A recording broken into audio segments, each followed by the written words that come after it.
Somehow, my daughters fell in love with Formula One. I don't know how or why, but I'm not arguing. They may not know wheel, but does anyone?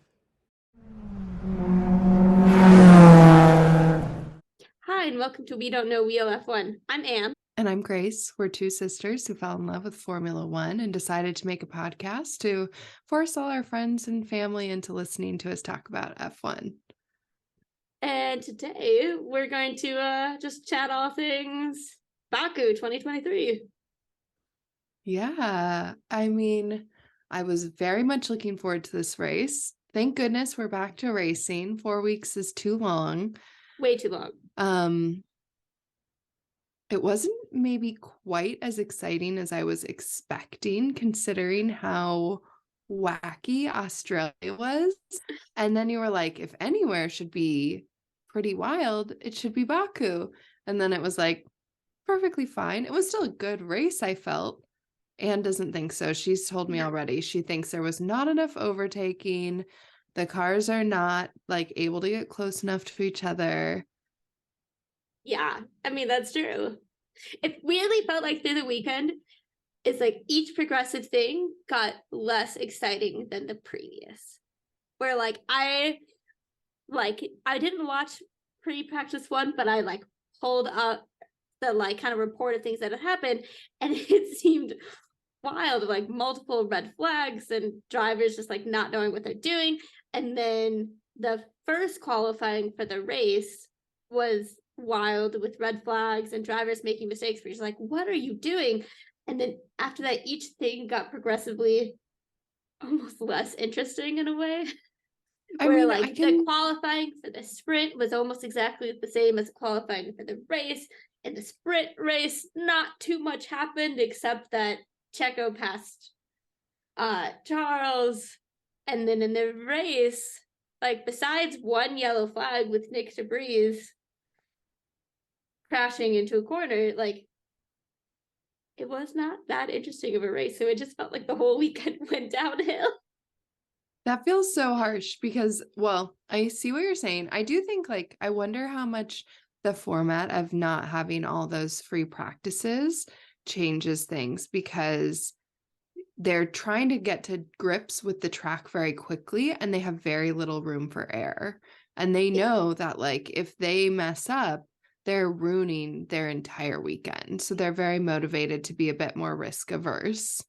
And it makes it so that you have to get your setup totally right in free practice one because you can't change it after that. Which That's so crazy. Nico Hulkenberg started in the pit lane during the race when he qualified 12th because he wanted to make changes with his car because he wasn't happy with what they had done during free practice one, and he felt uncomfortable driving his car during the sprint. Mm-hmm. Well, yeah. I think to me, I thought that was more of what was going on there was just pretty risk averse and not a lot. Most of them didn't seem entirely comfortable with the car. I thought it was super interesting how by the end of the race, they were like, actually, Charles and Fernando were totally keeping pace with the Red Bulls. But they had tucked it away, I think, thinking that they weren't going to have that pace through the whole race. Thinking that the tires were going to drop off a lot faster. And those hards just lasted forever. Yeah. So I don't know. I thought the sprint was a good race, although not crazy exciting. I liked the Georgian I'm post 24 hours of call, so everyone needs to give me a break today. George and Max Verstappen. Yeah, that name I can't remember. I enjoyed that drama. So entertaining. It's always interesting to watch the transformation as people go from being the young upstart to the more to the defending champion, because it's usually world champions come out of being risk takers and being aggressive. And then they become the world champion and they're like, how could you take a risk like that? Where could I go? What am I supposed to do in this situation? And it's just funny to see Max already like embracing that, even as Fully he's still embracing so young. Yeah, Will Buxton was saying like Max is complaining about the things that he became famous for doing. Yeah. But the fight after the race to me was so entertaining. And it was fascinating to watch like Max when he was going up to talk to George in the pit after the race. That was like how he truly felt. And then like during different interviews, like he like tempered it kind of, but also watching the full interviews with it was the top 3 finisher press conference. That's what I'm thinking. He was just like he was spitting fire with his answers on like all sorts of different topics where it's like, oh my gosh, you're just being like so blunt and so honest. It was he's such good entertainment. He's so unhappy if he's not winning. Like he's just grumpy if he's not the Yes. And like, yeah, poor like, yay, Charles finally on the podium, but then also that side where you're like, he's so happy to just be on the podium. Like that's a rough start to a season for Ferrari and Charles. Did you see his face when he was being interviewed after the sprint and told like you scored more points today than you have like in the previous 3 races? Because he only had 6 points coming in. He has to know that. Yeah. I'm sure he knew that, but just like hearing it out loud is probably a different experience. But, yeah. I was a little surprised that there was not more drama with Max after he got second in the race. But it seemed very I wonder how much old and like we're all happy families over here at Red Bull. Yeah, he must have had some talkings too, where like, and speculation only, like, I just imagine there are closed door discussions where it's like, of course you're our number 1 driver. Of course we're going to make sure you're the world champion. But we have to publicly act like either of you could do it. So just nod and don't say anything. But have you ever heard the story that apparently after Max and Daniel crashed in Baku back in 2018, Christian Horner forced them to go around and apologize to each individual department back at the factory? I have heard that. Which I've heard it. I like Christian it. I can't Horner believe it's true. Conversations with Max after the sprint. I mean, it's definitely obvious that Checo is going for the world championship. I think also like it's such an intriguing combo. I've seen so much stuff online where people are like, I don't want to be a Red Bull fan, but I do want to be a Checo fan. And like he's got so much support. When we were at the Long Beach Grand Prix, which obviously it's Long Beach, but like so many people were wearing Checo Red Bull merch. Like it was everywhere. It was like Checo Red Bull Ferrari. Oh, like that makes me so happy. Yeah. So I think he just has such huge support. And like you can tell too when you're looking, like when they pan across like the I don't know the word. There's things that people sit in. Thank you. When they pan across the grandstands, like you can see all the people in the Checo merch. Like, yeah, it's exciting. Fun. And it's fun to see a championship fight between 2 teammates like that, where one really feels like an underdog. Yeah. I think people like that.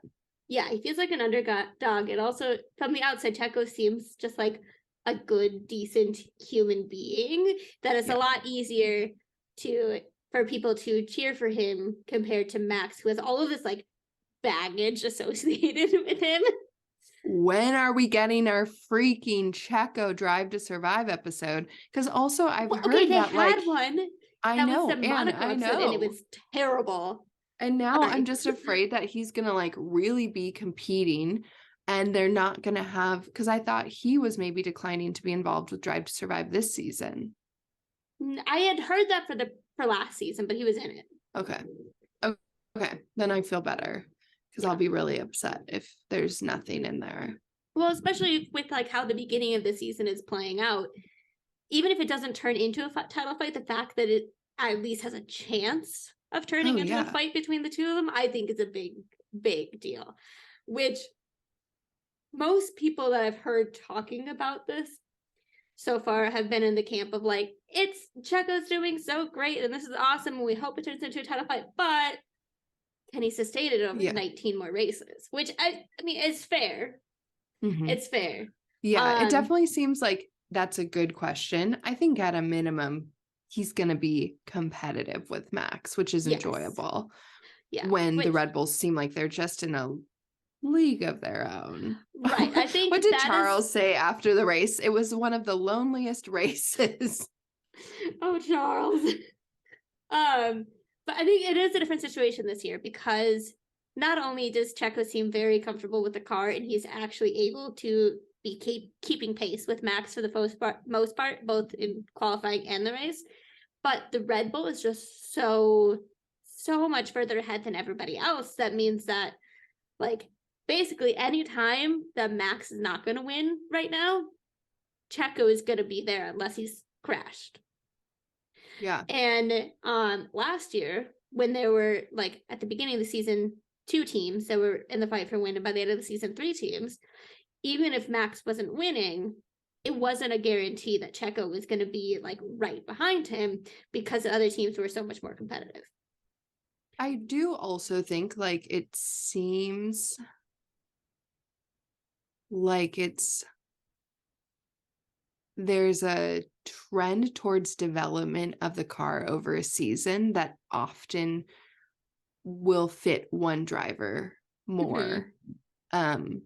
So it always seems like at the beginning of the season, things are a little more evenly matched, and then it kind of gets away. Yeah. And who even knows if it's development or if it's just, starting out as a car that's more approachable for a driver. But I feel like from the outside, it seems more like Checo is less willing to accept second best anymore. And more willing to push the team of like, I need to be given equal chances. You have to let me at least try and win this. And you can't just give it to Max. I'm like, bring back the tweet where you say you want to be world champion. Yes. Yes. Yeah. But, and you can, also like, I mean, obviously the group he has at Red Bull, like he has also cultivated a lot of team support. Oh, yeah. Himself, which is important. Yeah. That's a real Fernando move. No. I mean, but I think Fernando used to do it with fear and Checo's doing it with like affection. Yes. Which like, I just remember back to the Drive to Survive episode where he wins in Sakir. He talks about when he's leaving the team that like some of the guys were crying because he was leaving, and like that scene where he's talking to all of his team is like, whenever you come to Mexico, like I'll take care of you. It's just like, it's so sweet, and like that type of relationship takes time, but I'm sure he's developed those relationships at Red Bull now. Yeah, I've definitely seen some memes about like the way your team cheers for you when you're like going up against the reigning world champion. And it was when he jumped up at the fence up, or not, there wasn't a fence there, but it was a little barrier. Sweet. Yeah, some sort of barrier, but it was so sweet. So fun. Yeah. So I can't believe that Checo, I can, but it's also crazy that he won the sprint and the race. I know. I'm fully on board the like Checo pulling a Nico Rosberg and beating Max and then saying, you know what? I'm just going to go be a dad with my kids. Oh, speaking of dads, have you heard that Kevin Magnussen is maybe expecting another He baby? is apparently expecting another baby. And I heard How another exciting. girl. Very exciting. So exciting. Yeah. Which their daughter is ridiculously cute. Yeah. I just don't feel like there was a lot of drama this weekend. Maybe I wasn't quite connected enough because I was working the whole weekend. But like it was definitely like George and Max. Yeah. I still but also can't like believe George is such a British like diffuser. Like he was just like, what do you mean you're upset? I left you space. Always, you must leave a space. This is what every angry world champion says. Always, you must be leaving space. I swear there's a video of Sebastian Vettel talking to Daniel Kvyat. It's the torpedo one where he's like, what was I supposed to do? And Danny's like, I left you space or something. He's like, always, you must be leaving space. I still can't believe that Max actually called him that word on live television. That shocks me not at all. It's still wild. So fun. Yeah. I can't believe how much damage there was to his side pod. I was like, how did it even happen like that? And well, when you were watching the race, you couldn't see it at all. It wasn't until he stopped. You couldn't. No. And like, I was like, does George's car have like defense system on it? Like in Greece with the drag race they do at the end of yes, the that was what it looked like. There's a huge hole in the side of Max's car. And yeah, it was funny to watch the race and all the commentators are like, I don't think he touched him. No touch, no touch. And then at the end, there's this huge hole in his car. It definitely also made me be like, I'm not saying I was wrong, but all of those cars were much hardier than I expected. Although, I mean, I guess Nyck De Vries like touched a wall and just well, he like broke the suspension on one wheel. Well, so it wouldn't turn. So yeah, but I mean, when Lance Stroll hit the wall, it looked harder. And he just kept on driving. Well, also both Checo and Max like brushed the wall many times. Did you hear the radio message where Checo's engineer was like, what just happened at T15, Checo? I didn't hear it. I heard Checo talk about it after, I think. Yes, and he was saying like, I was just like looking at the data, trying not to be distracted. Yeah, it was definitely, I mean, I'm kind of obsessed with like, is it Fernando when he comes into a team? He's like, I know that we're all about being fast and light, but you must also make a car that can take a hit. Like, what is he doing? Does he bring that with him everywhere he goes? I don't know. Also, I was obsessed. I'm like, is this the Fernando to Lance like radio messages? So Lance messages like, tell Fernando I won't compete with him because they're teammates, which that's so rare. And then so weird. Fernando is like, tell Lance my brake setup. It's like, or was it some setup that he thought he needed? I think it was a brake setup. That would help him like do better in the race. And then like I'm 2 laps later, he hits the wall. Conspiracy. You think, Annie? I don't know. Oh, she does. She does think. I was like, this is a PR stunt. I like that you were like, this is actually from Lando. No, okay. Well, I was listening to a podcast Fernando earlier, and they were talking about this, and what they thought was that if they had been like fighting for the lead, it absolutely would have been Fernando like pulling one over on Lance Stroll. Yeah.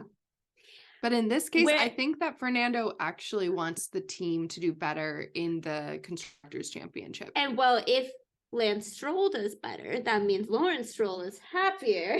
And you want the boss happy. Sure. I mean, also, I feel like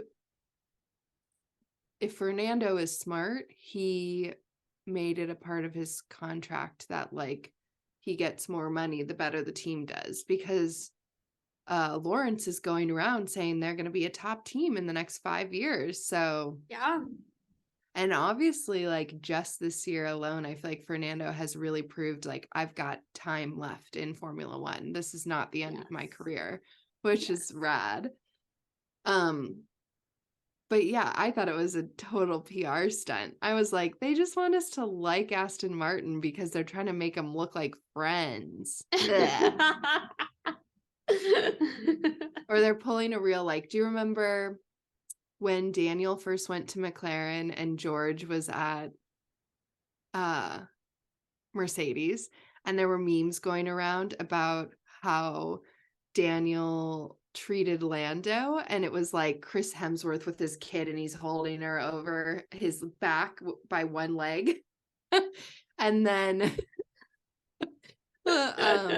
Hamilton with George, and it's him like cuddling. It was, I can't remember who that one was, but it was like another celebrity like cuddling their kid. Oh, I think it was Robert Downey Jr. like cuddling their kid or something. And I can't believe that Fernando's like stepping into that role, because I feel like him and Ocon had a contentious relationship. It seemed like from the outside we never saw that it was super contentious, but it felt like behind the scenes. It never felt friendly. How about that? No. And Lance and Fernando seems weirdly friendly right now. Honestly, they make sense to me as like a friendship pairing. I don't know why, but I think that Lance seems like the kind of person who's just like, yeah, whatever, dude, let's check it out. And Fernando just wants someone to listen to him. So like, and Ocon seems so like he really wants to prove himself. So I can imagine that Ocon and Fernando were like two heads butting. Yeah. Versus it's like Fernando's friends with all the young guys on the grid who say they've looked up to Fernando. Like he loves a guy who's like, Fernando is my idol, and I came to Formula One because I saw Fernando and I wanted to do that. And honestly, it does seem like Fernando has inspired basically like everyone on the grid who's not from the UK to get into karting and become a Formula One driver, which is crazy, impressive. Yeah. But he's out here for anyone who's not from the UK, who will like look up to him a little bit and give him like his little bit of respect. I watched this video on the like Sky F1 YouTube channel of Ted Kravitz going out to Canada and like going skiing with Lance over the winter break. I think I just heard about this. Tell me, because someone was like, you just have to watch that, and Lance is so likable in it. He is. He's so likable. The only thing I didn't like about him was he was a skier do, instead of a snowboarder. All you have to do is add Logan Sargent to the grid, and Lance becomes infinitely more likable, to be honest with you. Like Nicholas Latifi was like, what a little lovely weird guy. Yes. So you weren't going to, but you add Logan Sargent and suddenly you're like, Lance Stroll seems lovely. Yep. Agreed.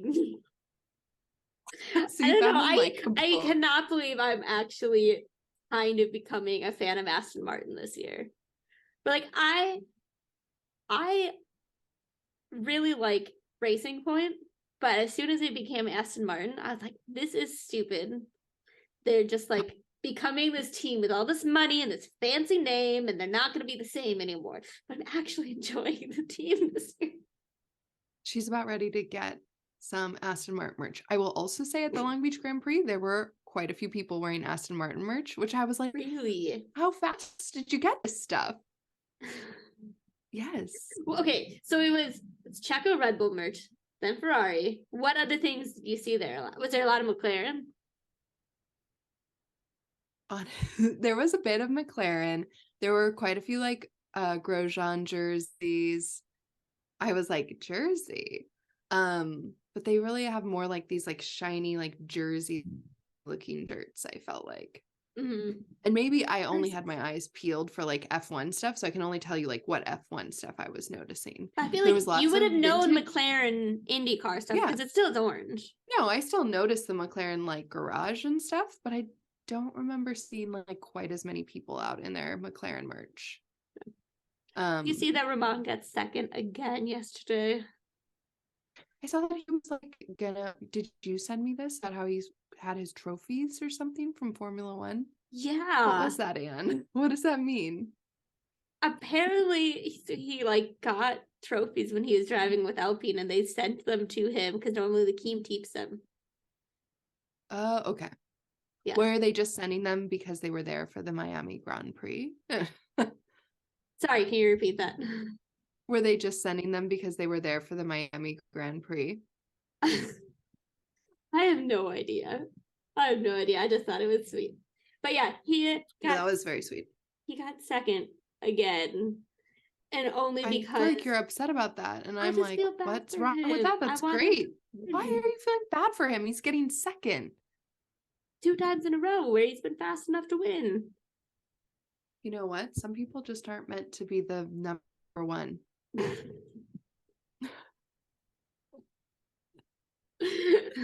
Sometimes I do wonder about that. Like, I think all of them obviously are very competitive. They want to be world champion, but then I wonder, like, there have to be guys out there who are kind of like, I want to do really well. I would love to be the world champion, but just being here is like, this is fun. I don't know. I feel like they do all legitimately want to be world champion. I think that's true. I'm not saying they don't want to, but I think some of them maybe have like a little bit more. There's definitely the ones who are like, hell no, the only thing I want is to be world champion again or like be it for the first time. And then there's a few that I'm like, they seem like they want to get out there, be competitive, do the best they can do. I think it's some of them are better at handling it when they're in a situation where they know that they're not going to be able to be competitive for a while. We're like, Alex Albon seems like he's having a great time at Williams and he's getting a lot out of the car. And he's also like, he totally recognizes he's not going to win anytime soon. Even like Lando Norris, same thing, where he's just like, just here to develop the car and hopefully not have a horrible weekend. Did you hear, speaking of Lando Norris, did you hear Oscar Piastri was sick all weekend? Like a stomach bug. And it sounds awful. Poor guy. It's got to be a real transition. I mean, I guess he's been traveling with F2 and being like a reserve driver, but it does have to be a real transition to go into like traveling all the time and eating food all over the world and just like recently I saw a video. This only is tangentially related to what we're talking about, but it's from the Australian Grand Prix, and it's Carlos talking about how much he loves breakfast in Australia. And I was just like, I love that. And I remember seeing that video. It was so funny. Yeah, he's like, I just don't eat as much at lunch or dinner because I want to eat a really big breakfast when I'm here. Like, you must have sent that in the chat somehow. No, I probably did. It must be so interesting to travel, but like not really have as much flexibility with your diet, where it's like you probably should eat the same things leading up to your race, and then you're kind of leaving right away anyways. Yeah, definitely a different world. Okay, let me look at my list of things about this race. Yeah, obviously very few incidents. And should we talk about Nyck De Vries? Poor Nyck De Vries. He's really having like a tough transition into Formula One, I feel like. Yeah, I know. It almost feels like he just needs to like get out of his head and just drive. Because with Monza, he didn't have any preparation. It was like, okay, you're getting in the car, go. And he just went and he did really, really well. And I don't know why he's struggling so much, but it's sad to see because he seems like a nice person. And I also have I have a bad feeling that if things don't improve soon, like Liam Lawson is taking that seat this year. That's another American, isn't it? No, he's Australian. Oh, Or thank no, he's a goodness. Kiwi. Oh, yeah. Okay. We'll accept it. No, yeah. I mean, he had been like test and reserve for so many teams. It's kind of interesting to think about like I've heard drivers say like Albon has talked about when he was testing at Red Bull and he was like, I worked harder than I did driving, and you're in like the car more. So I wonder how much of this is a transition to like the different things you're doing when you're a driver versus when you're test, and how much, like, I mean, Max is on the sim all the time. It seems like literally all he does, if he has a choice when he's home, is he just sim races the entire time. So crazy. Right? Like, how do you not have more hobbies that you want to do? Like you're in front of a screen the whole time. I mean, as cute as those videos of Kelly PK's daughter, Penelope, going up to him are, it's like, I could not do one thing that much like he does. No. Yeah, I'm with you. Yeah, but Nyck De Vries, I hope he finds his kind of mojo. I do have to say, like, I'm really excited for Yuki because he's definitely been looking really good. And it feels like he's like kind of stepped into a good place for himself. What is going on with Alpine, actually? Like, they were truly, a mess. Yes. Pierre's car is on fire before, like, was that in free practice, like before he even left? It definitely wasn't free practice. I just remember seeing that video of like the smoke billowing out, which was a little Not freaky. Good. Too many times Pierre's car's on fire, because that happened when he was at did it happen in Australia too? AlphaTauri. No. Oh yeah. But it almost felt like because he had issues in free practice one, they just like could not at any point in the weekend get on top of anything. Yeah. Which Did he give him the points though? No. Besides the like normal top 8, the 2 point scorers were Lando and Yuki this week. Good for Yuki. Pierre was like way at the back of the grid. I honestly don't remember all that much You were about not what paying happened with Pierre's attention. race. I was paying attention and I was like, I don't understand what's happening to him. They had him pit really early or something, and then he was like way behind everyone, and then he like crawled his way back up and then still didn't get any points because then I don't know, there was something else that happened. Yeah, Alpine as well as like Valtteri Bottas again. What a terrible weekend. It makes you, who's the guy in Formula 2 who just won? Isn't he in the Ferrari Academy? Oh. And people are like, this is the future. Everyone's paying attention. Ollie Bierman. Yeah, Ollie Bierman. Valtteri better watch out. I'm just kidding. They do always like to have like an experienced driver at Alfa Romeo. No, Nyck De Vries very much in danger of possibly losing his seat. I'm worried that Valtteri is. Yeah. But he did once again just have a terrible weekend. Yeah. I don't know. But what I was gonna say earlier is that I think one of the things that is contributing to this season as a whole not seeming as exciting as the previous couple of seasons is that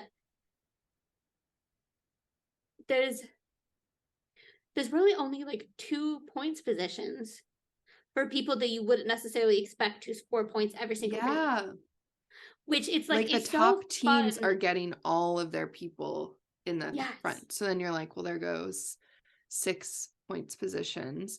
And then now you add in Aston Martin and you're down 8. And then there's just 2 people who can get in those last points. And they're really fighting for their lives. Yes, which like it's so fun and so exciting that Aston Martin got up with that top bunch of cars. But it like fighting over P9 and P10 for everybody else kind of sucks. Yeah. So, I mean, I think you're being a little bit harsh because Australia was like a huge shakeup. And there have only been 4 races this season. So I think like this race wasn't super exciting. I did enjoy like I thought Fernando overtaking Carlos was quite nice. I thought Charles really showed what the Ferrari can do. He kept it in front of Fernando. I feel like that's impressive. Mm-hmm. I feel like we're getting to see the Red Bull like kind of drama there. It was the first time that Max and Checo were actually fully racing each other. That was fun. Yeah. Yeah. I'm not too upset about it. I should not be I'm not complaining upset about a about it weekend yet. where Checo won 2 races. Yeah, I know. It's your favorite guy. You should be happy. Imagine being a Carlos fan. Oh, Carlos has been having kind of a rough start to the season. Yeah, it's certainly been, it's also made me realize I think I've always been like, I like to cheer for like a second driver. Who is your second driver this year then? Oh, sorry. You don't want to cheer for the number 1. You want to cheer for the number 2. Yeah. Yeah. I feel like Mom is the same way. She hates Max. She strongly dislikes Charles. And I think part of that is like the whole Ferrari golden boy thing. But she likes Checo and she loves Carlos. But what about George? Mercedes is really interesting this season because I feel like it doesn't feel like there's a dominant driver quite yet. Like Lewis is looking a little better than George, but I think that could be subject to change very quickly.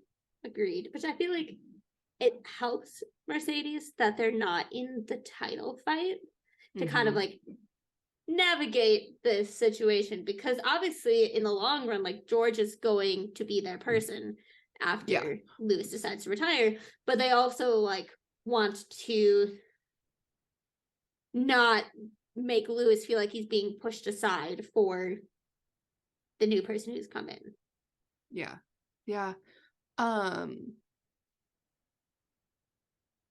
What did you think? Mercedes brought a lot of upgrades, didn't they? Was that Mercedes or no? It was McLaren brought a lot of upgrades. McLaren had a lot of upgrades and like their floor was very different. Yeah. So they were definitely doing better. And then I do think like there's been so much like optimism about Ferrari. And I'm like, I think they just were going to do better in Baku. Like, I think that track was more suited to them. They're faster on the turns. And it seemed like tire deck was not nearly as much of an issue compared to some other places. Okay, have you been seeing a bunch of things about like engineers from Red Bull are going to Ferrari? No, but I'm here for it. If that's Fred Vasseur's plan, it's not a bad one. Well, it's hard to figure out how much is actually happening and how much is people like wanting to be hopeful about the future of Ferrari. Yeah. I did see something about Adrian Newey renewing his contract with Red Bull. I saw that too. I was quite happy. I was quite happy. Who knew? You're disappointed, sorry. What happens if Checo leaves and goes and joins? What's the name of the new team that's going to join the grid? Audi. I think Checo's going to win the World Championship this season and he's going to retire and leave the perfect legacy. Wow, she's so hopeful. Yes, I am. I love the idea. I think, I kind of just, do you think I struggle to believe he would really quit, but I want to live in that world, Annie. I think it's just because I'm making the comparison to Nico Rosberg. No, I got that. And I also like, he's old enough that like, it would just be a cool way of like him going out on top. Like what's gonna top that? I think I heard an announcer compare him to Valtteri Bottas, and I'm afraid that may be a more apt comparison. I refuse to believe that. I refuse to get sucked into that line of thinking. I'm just warning you. It's But yeah, I probably hear correct. But I you. choose to ignore that. And then so Checo retires because he's won the world championship. Yes. Daniel's the new second driver at Red Bull. No. Or Yuki. I can't believe they're going to call up Yuki. That just... He's actually is... been doing really well. No, I'm not saying he's not. I'm saying that Red Bull has bad luck calling up their second drivers from That's fair. AlphaTauri. Lando would be the perfect next driver for Red Bull. His friendship with Max would just implode. You're probably right. Because those two are like, I think that they're pretty legit buddies. Yeah, I think so. So that would be fascinating. Okay. I think the only thing we haven't talked about that was on my list was Cat on the Track. Or no, we've Cat on the Track. Charles says some expletive, and then says cut. What does he say, Annie? There's a cut. There's a cut. And people were like, no, the Ferrari engine. And then later he was like, I said there was a cat. There was a cat on the track. And I've seen the video and the cat is like right in front of him. Like the cat had a little death wish. Did you see the video of the press conference where he's talking about this? And then immediately after, Checo says, maybe Max can adopt him. Yes, I loved it.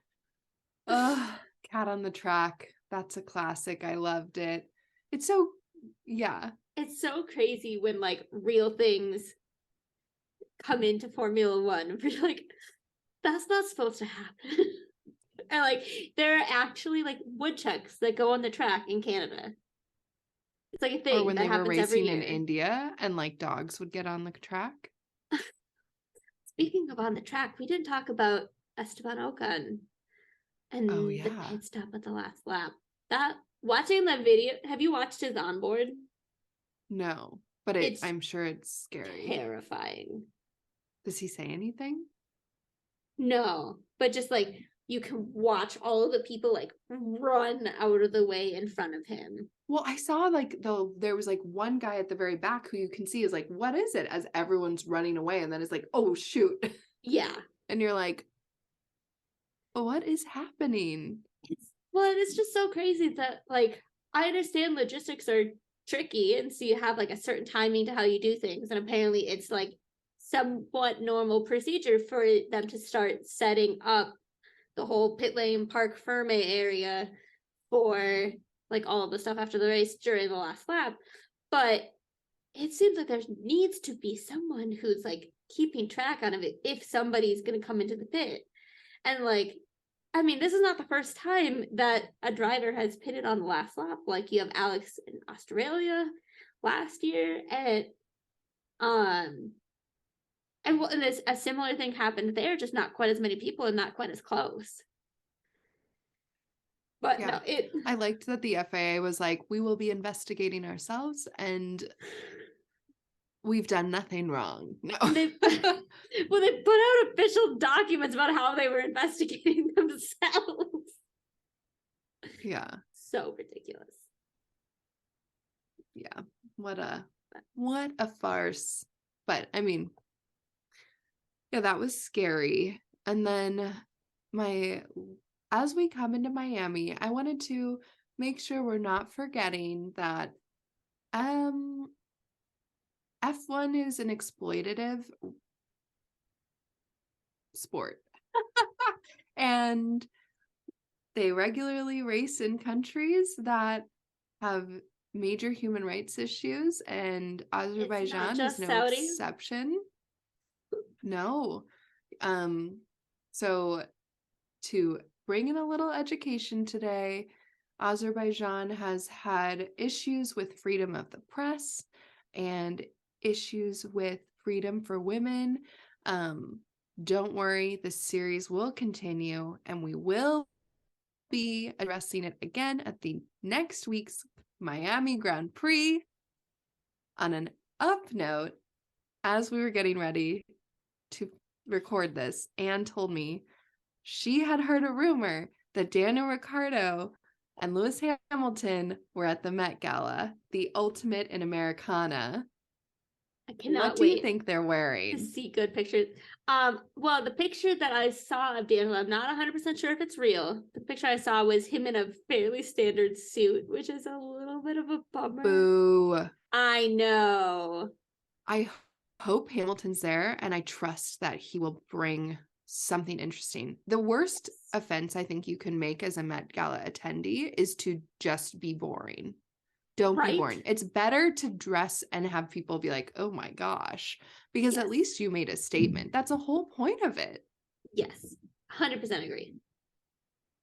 100%. So we just have to wait and see what photos emerge.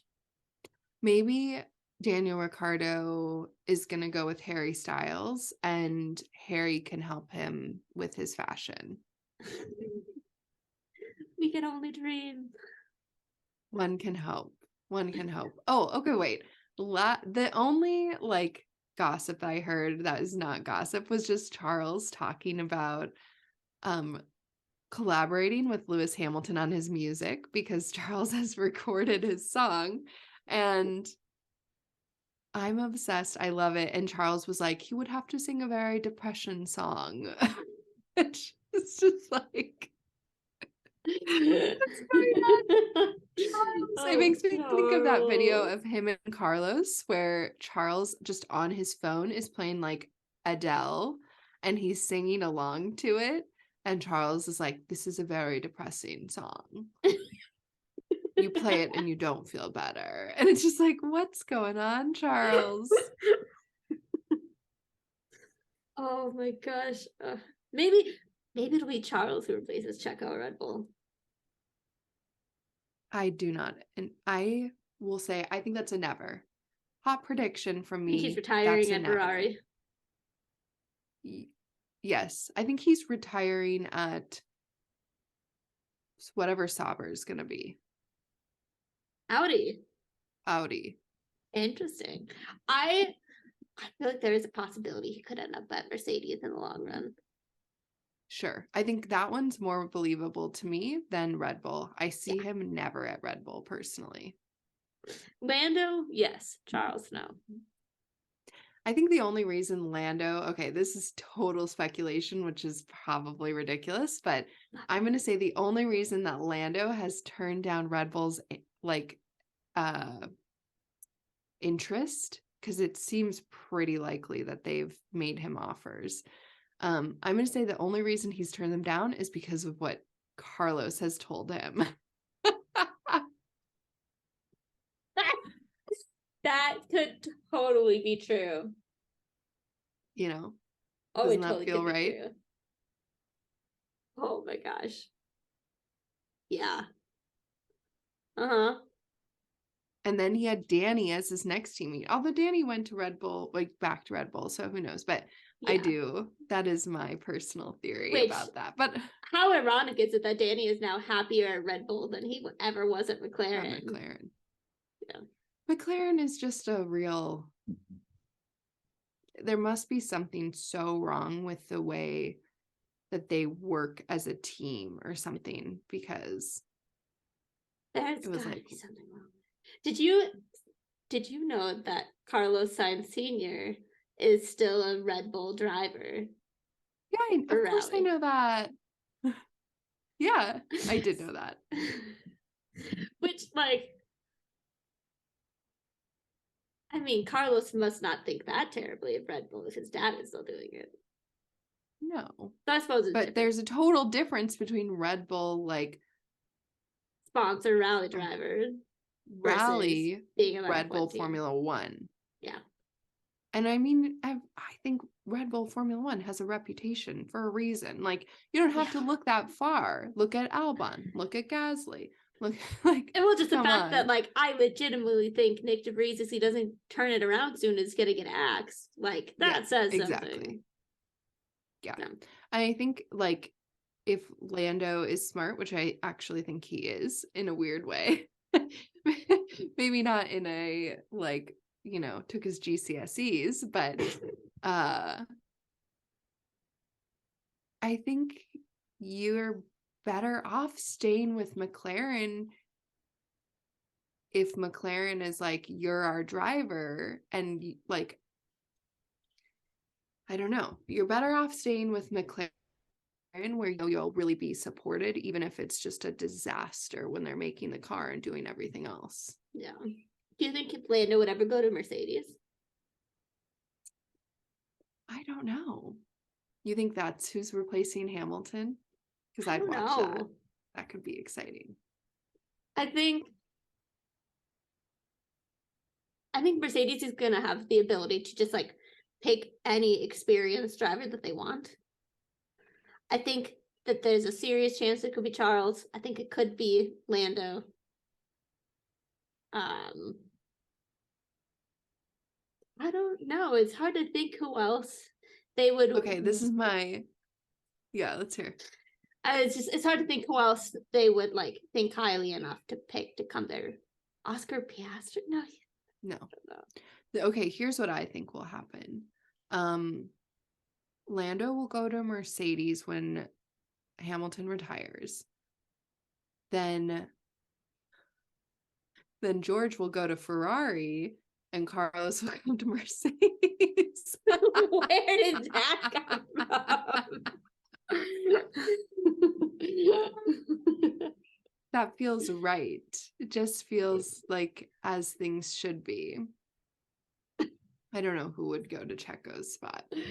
That's Who knows? anyways, Daniel will be there, 40 years old.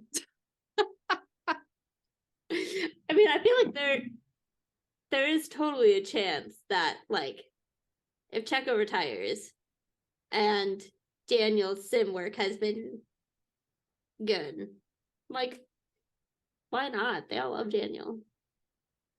Or if Nyck De Vries is really, I think that the AlphaTauri is just not a good car also. Oh, it's a terrible car. Okay. Okay. Yeah.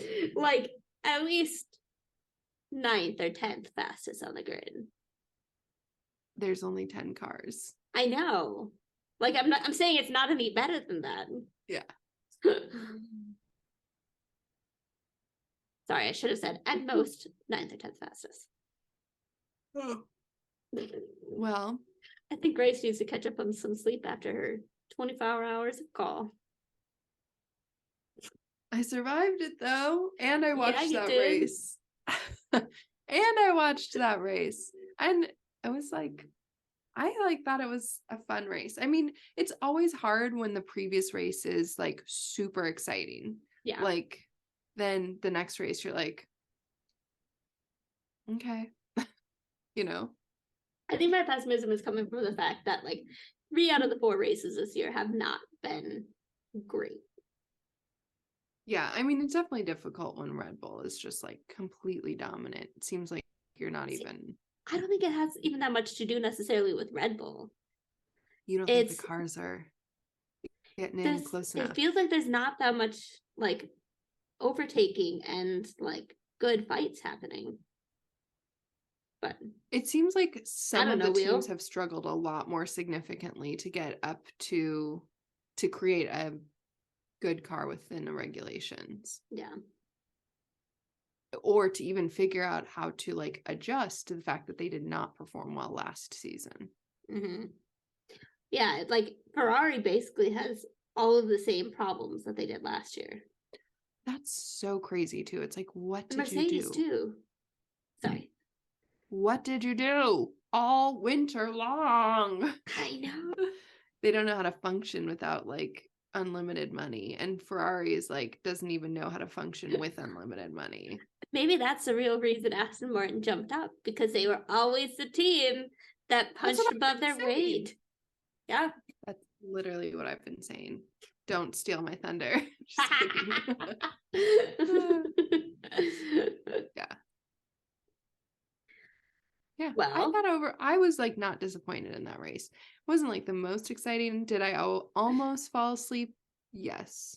But did I fall asleep? No. Because I was working. No.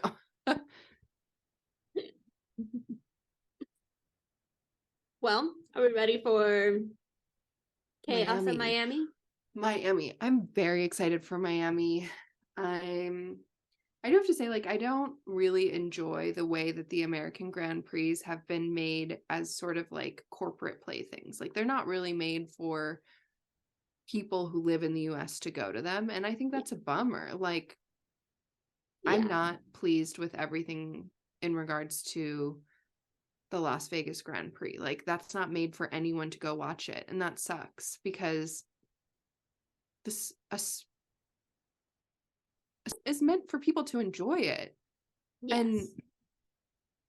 And I think it's really, to me, feels crappy in the context of like Grand Prix in other countries are like much more affordable. Yeah. Well, and also like Miami was not a super great track last year. Vegas does not seem like it's going to be a super great track. And so out of the three, the only like decent racing track is Coda, which seems like an awesome track, but like it just like Vegas is going to be a spectacle. I'm sure it's going to be fun and the drivers are going to have fun. But it like literally it's $500 to walk around and not even be guaranteed ability to see the track. Yes. And it feels like they're playing into the like corporate money part of America instead of like showing the fun good parts of the US. Well, it's also like very frustrating in the context of like Drive to Survive is meant to like draw people in and make them interested in Formula One. But then to create all these races that are completely inaccessible to Americans sucks. That's what I think. Sucks Personally, so much. that's what I think. You're better off going to the Canadian Grand Prix if you live in America because the Grand Prix they're making in America, they're not for us. They're not for people. They're for corporations to buy boxes to take other rich people to. Like, the celebrities and I know can walk that's around like, without knowing what's going on. I'm not going to join you in that, Annie, because I think it's almost always like explicitly about female celebrities, and I will not engage in that sexism. But like, I don't think any of the male celebrities really know what's going on, except for a few of them. She's coming for you, Brad Pitt. But yeah, like it's crappy. It's sad. Yeah. And it's interesting like being in, I feel like Tumblr has a pretty like international, I don't know, like group that I'm connected with for Formula One fans. And like I think they don't even realize like how inaccessible Formula One, like going to a Formula One race would be for an American, because I guess the other side of that too is like, you know, the US is huge, so getting to Texas could be a 4-hour flight, and you know, staying someplace. And yeah, which it's frustrating because the like owners of Formula One talk about wanting to like tap the American market and take advantage of this like giant burst in viewership and interest from the United States, but the way they're going about doing it is like it's not gonna the races that they're creating is not gonna help them do that at all. It definitely feels like, I think when Dad was on, we were talking about like, will Formula One buy IndyCar? And it definitely feels like as people get interested in Formula One, they eventually decide, in the US, they eventually decide to just get more into IndyCar so that they can go to races and like have more like connection to the sport, which I really enjoy the ridiculousness of it all with F1 and how they travel the world, and that's really fun. But it's like, you know, if you make a Grand Prix, I think you're like, just general admission, no grandstand seat, you should have a base ticket that's like $100, and that's still expensive. But like, come on. Yeah, agreed. Joe Biden needs to address this. There were definitely a bunch of people on Twitter yesterday afternoon who were basically like, wow, IndyCar is so much more entertaining than Formula One this weekend. Yeah. Anyway. Well, but I am excited for Miami. And I hope they Hmm. have those boats just on cardboard cutouts of water again. The fake marina.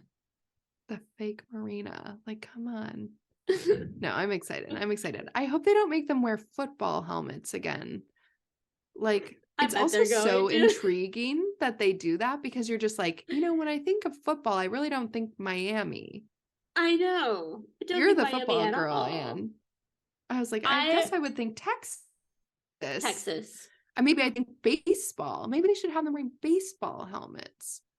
Well, it's in a part of the track goes either like through or around the Dolphins football stadium. Okay. That's why. Well, actually, that really reeks of like you have the whole no paddock is idea going to be what. inside the stadium this year. Intriguing. Mm-hmm. When will they make a Formula One race in Minneapolis in the winter? Can you imagine? It'd be like the Race of Champions in Sweden. Yeah. Or they'd be hiring people to come out and shovel like they do at football games at Lambeau Field. Yep. I'd watch that. But yeah, I don't know. And it must feel like such a bummer too. I'm going to stop being a downer about this, but it has to be a huge bummer to live in one of those cities and basically be like, I can't even attend this event that I'm excited about. Yeah, and it's not even like Monaco where you could just like look out your window or find a friend whose window looks out over the track. When we were trying to figure out a Grand Prix to go to, and we were talking to Sarah about it, and Sarah was like, let's go to Monaco. We don't even need to get tickets. You just rent an apartment for hundreds of thousands of dollars for a weekend. I was loving that. I'm like, I love the optimism. I mean, and Monaco is a great example of like a more corporate Grand Prix, I would say. The only person I know who's gone to the Monaco Grand Prix, and I did meet someone who has, basically didn't know what Formula One was on a business trip to France, and his friend was like, oh, like my company has tickets. You want to go see the Formula One Grand Prix with me? And he was like, okay. Yes. That's insane. And I was like, you don't deserve that. No. But like, yeah. Wow. In like 2018, I think. Crazy. He saw Daniel win. Didn't care. He didn't care.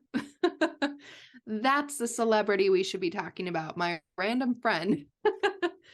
He saw Daniel win, and he probably didn't even realize how big of a deal that he actually won with his power engine failure. Oh, I love it. You're like, he not didn't fair. even know about his power engine failure. No. But yeah, but I am excited for Miami, and Yes. Hopefully I just want to formally, publicly lodge my complaint with Formula One and Liberty Media that they should make their Grand Prix more accessible. Agreed. And in states that are not creating some interesting human rights situations. Should I do it by state? That would be great. That would be a I think trip. by state, yeah. Okay, I'll work on it. Well, I will work on it. Ron DeSantis, I'm coming for you. Yeah, let's get into it. Thanks for joining us, everyone. We'll see you after Miami. Like, comment, subscribe, share with your friends. We're on Apple Podcasts now. Big exciting news. Woot woot. I spent way too long figuring that out.